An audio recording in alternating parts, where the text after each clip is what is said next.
दोस्तों, स्वागत है आपका हमारे चैनल में। अगर आपने इस चैनल को सब्सक्राइब नहीं किया है तो प्लीज़ सब्सक्राइब कर लीजिए ताकि हमारी फैमिली और ज़्यादा बड़ी हो सके। आज की कहानी है अपराधी। रमेश चौधरी के हाथ बुरी तरह से कांप रहे थे। वकील का नोटिस थाम कर रखना उनके लिए मुश्किल हो गया था। सरकारी आदेश था।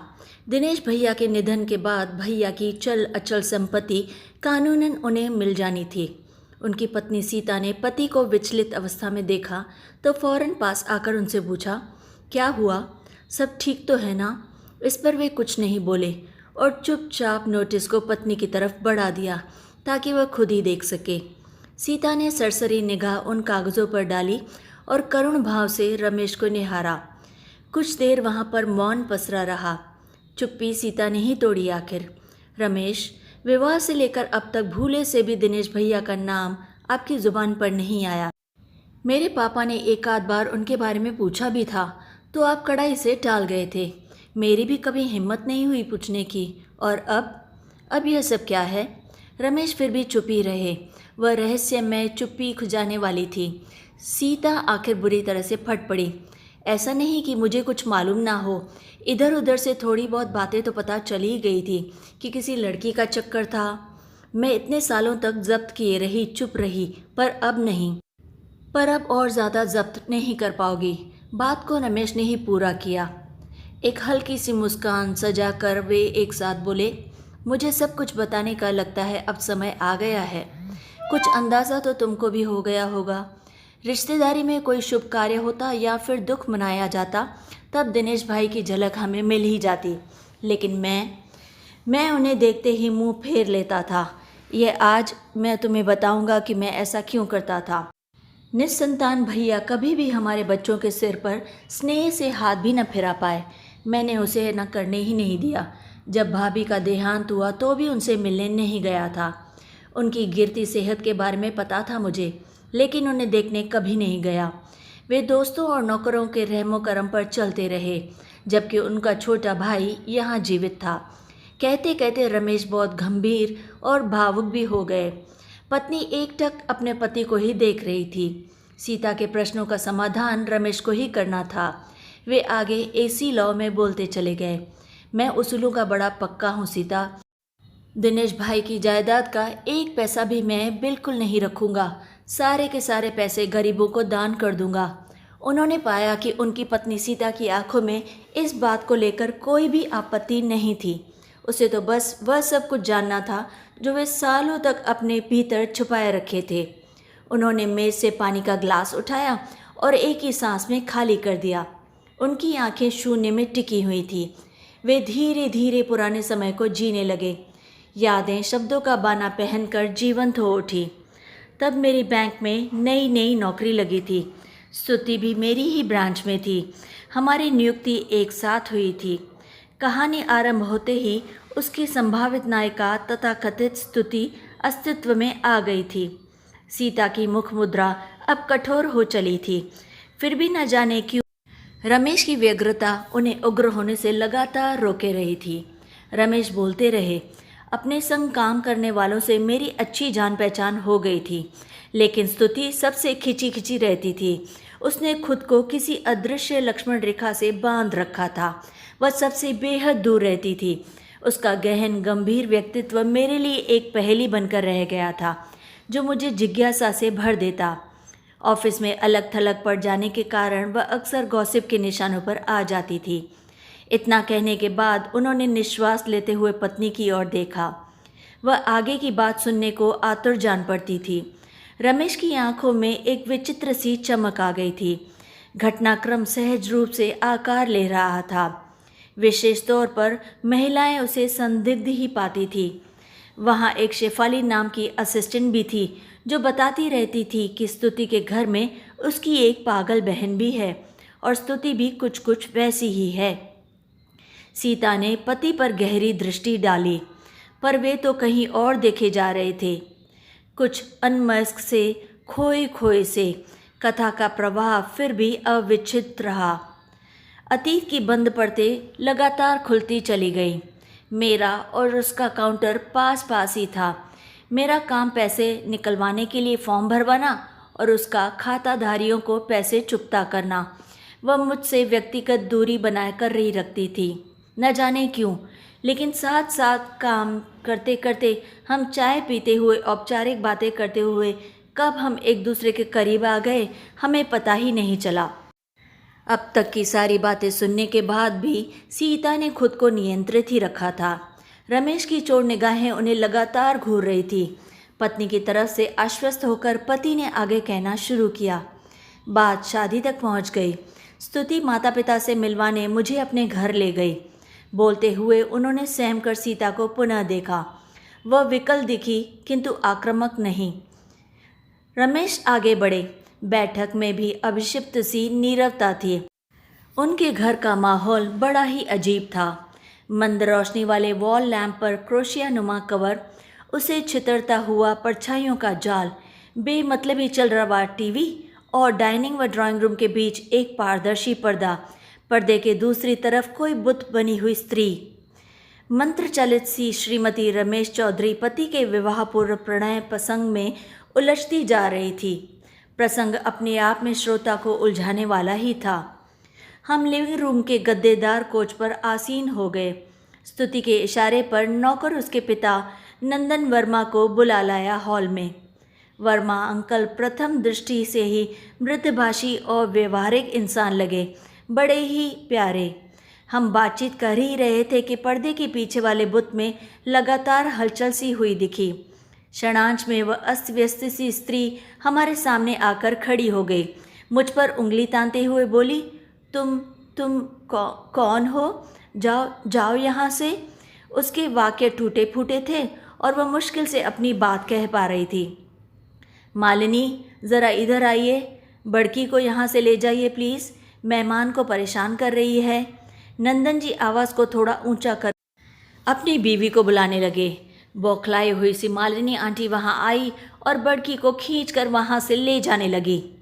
मेरे अभिवादन पर वे पानी पानी हो गई।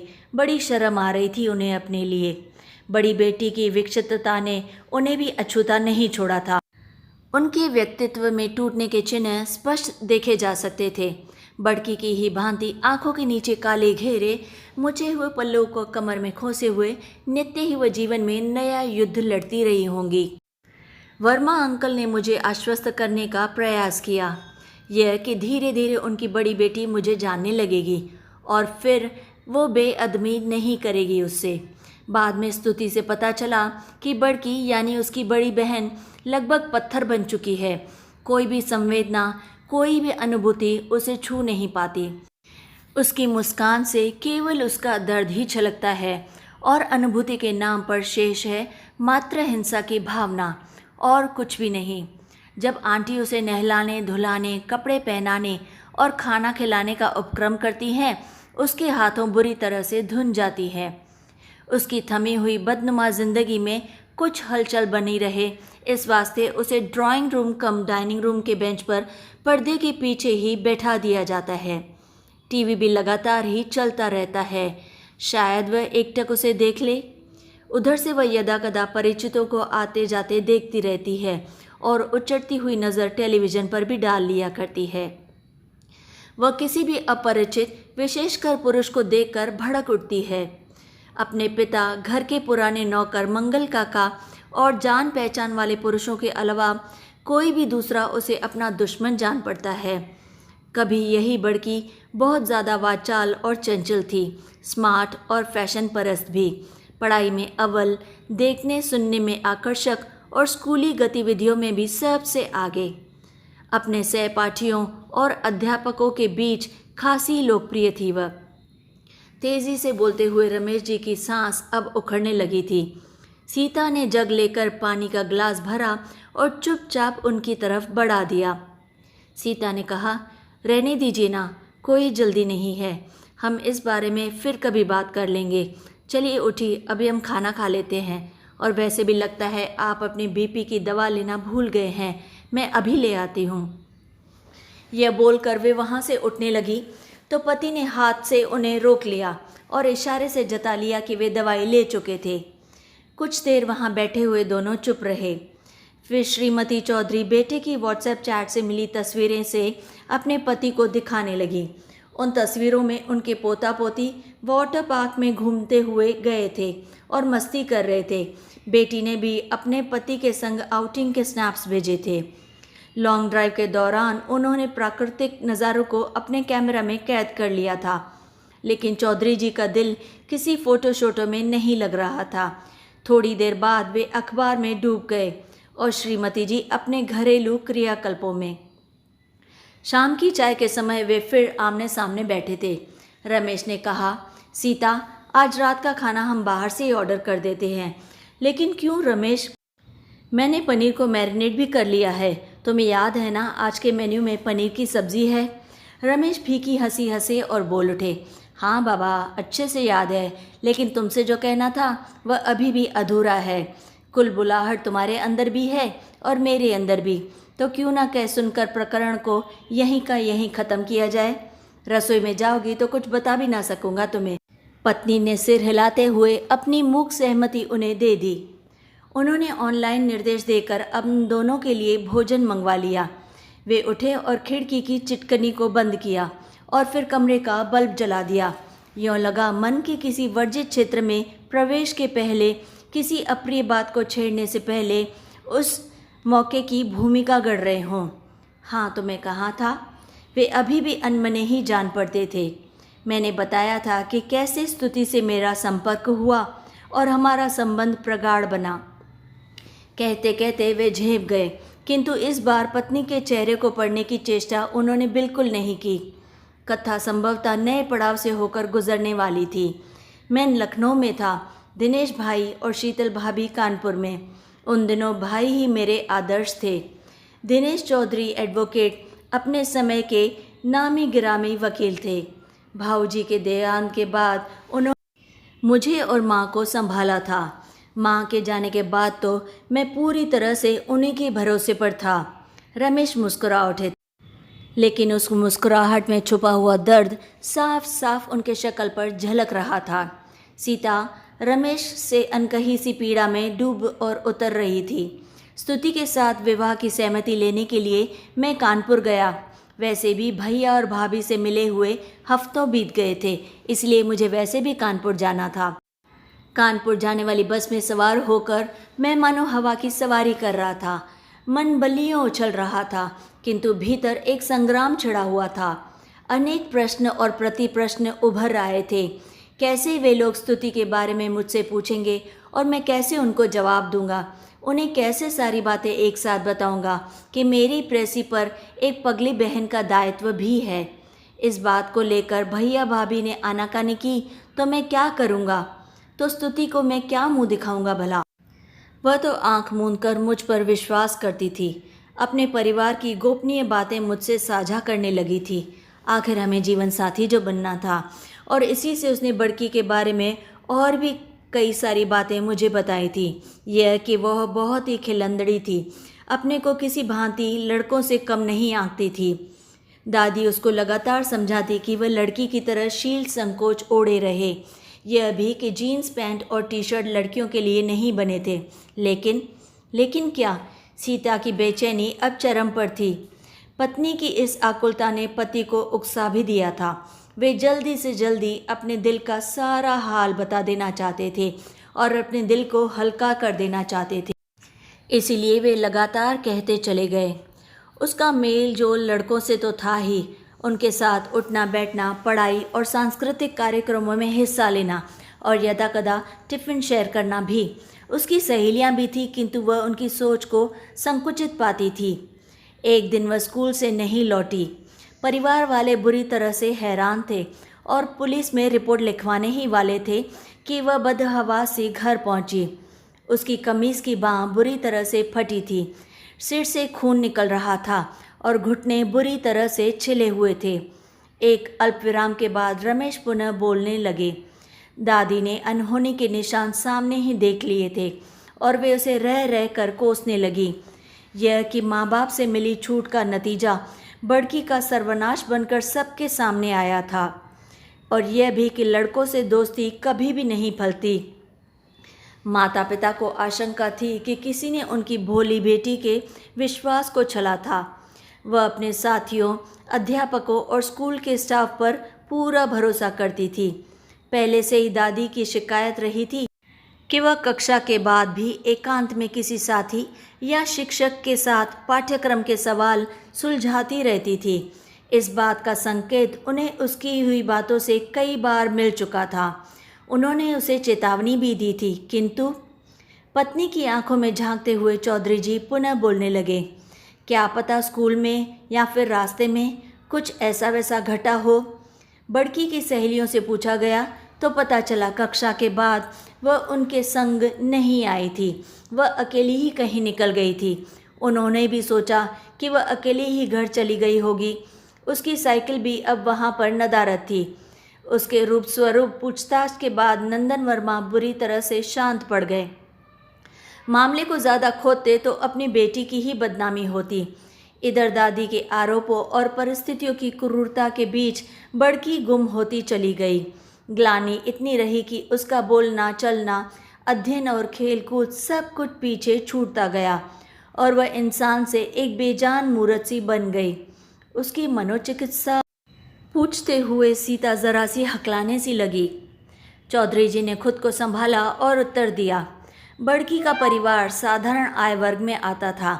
उन लोगों को मानसिक चिकित्सा और महंगे आधुनिक इलाज की उनको कोई जानकारी नहीं थी और ना ही उनके पास इतने पर्याप्त रुपए थे कि वो उसका इलाज अच्छे से करवा सके। इसीलिए सरकारी अस्पताल के मनोरोग विभाग में डॉक्टर संग उन्होंने बेटी की 4-5 बैठकें करवाई, किंतु बड़की अपनी मानसिक शिथिलता से उभर नहीं सकी। दादी के ताने उसके अपराध बोध को और भी गहरा बनाते चले गए। मन का चक्रव्यूह महाभारत के चक्रव्यूह से अधिक जटिल होता है। बरसों बाद किसी शुभचिंतक मनोविज्ञानी ने दादी को इस बात के लिए कटघरे में खड़ा कर दिया, किंतु तब तक तीर कमान से निकल चुका था। बड़की की हालत बद से बदतर हो गई थी और वह पूरी तरह से बेकाबू हो चुकी थी। बड़की के परिवार ने तो पहले ही इस मर्ज को लाइलाज मान लिया था। बेटी का हश्र कुछ भगवान पर और कुछ समय पर छोड़ दिया था। कहते हैं ना, वक्त सबसे बड़ा मरहम होता है। और फिर बड़की के इलाज को लेकर लोग तरह तरह की बातें बना रहे थे, सो अलग। इधर बड़की भी अपने नाम से अब नफरत करने लगी थी। इतना बताकर रमेश जी शांत हो गए। स्तुति का क्या हुआ रमेश? सीता पूछे बिना नहीं रह पाई। आखिर उन दोनों का अंत क्या था? सौत रह चुकी स्त्री के बारे में इतनी चिंता? रमेश ने विचार किया और कहानी का छूटा हुआ सिरा फिर से पकड़ लिया। हाँ, तो मैं बता चुका था कि कानपुर जाते समय मेरा मन उत्साह से भरा हुआ था। मैंने स्तुति और उसके माता पिता को बोला कि आप बिल्कुल चिंता ना करें, मैं लौटते हुए अपने भैया और भाभी को अपने साथ लेकर ही लौटूंगा। आप किसी बात की चिंता ना कीजिए। दिनेश भाई के बारे में मैंने कुछ नहीं कहा। सोचा था कि वे अपने भव्य व्यक्तित्व का स्वयं परिचय देंगे। मेरे भावी ससुराल वालों के लिए ये एक सुखद आश्चर्य होगा कि उसका अलग ही प्रभाव पड़ेगा। पत्नी अपने पति के मुख पर चढ़ते उतरते रंगों को लगातार देख रही थी। पति इससे बेखबर अतीत की धारा में बहते चले गए। शीतल भाभी ने स्तुति को लेकर मेरी खूब खिंचाई की थी। वहाँ मेरे चचेरे भाई सोम भी मौजूद थे। जैसे ही भाभी खाना पकाने चली गई, सोम भैया दिनेश भाई की टांग खींचने लगे। उन्होंने खुलासा किया दिनेश भाई भी प्रेम के पक्के खिलाड़ी रह चुके थे, स्कूल और कॉलेज में भी। वे बचपन से ही रसिक स्वभाव के थे। उनकी एक नहीं बल्कि कई सारी चाइल्डहुड स्वीट हार्ट्स थीं। मिसाल के तौर पर उन्होंने अपने मोबाइल पर दिनेश भाई की कई तस्वीरें मुझे दिखाई जिन्हें मैंने कभी नहीं देखा था। वे अधिकतर स्कूल और कॉलेज के ग्रुप फोटोग्राफ्स थे। एक में दिनेश चौधरी की डिबेट पार्टनर तो दूसरी में उनकी क्विज पार्टनर। एक तीसरी फोटो में वे हेड बॉय के रूप में सुशोभित थे और बगल में उनकी दोस्त हेड गर्ल के तौर पर आधिकारिक पोज दे रही थी।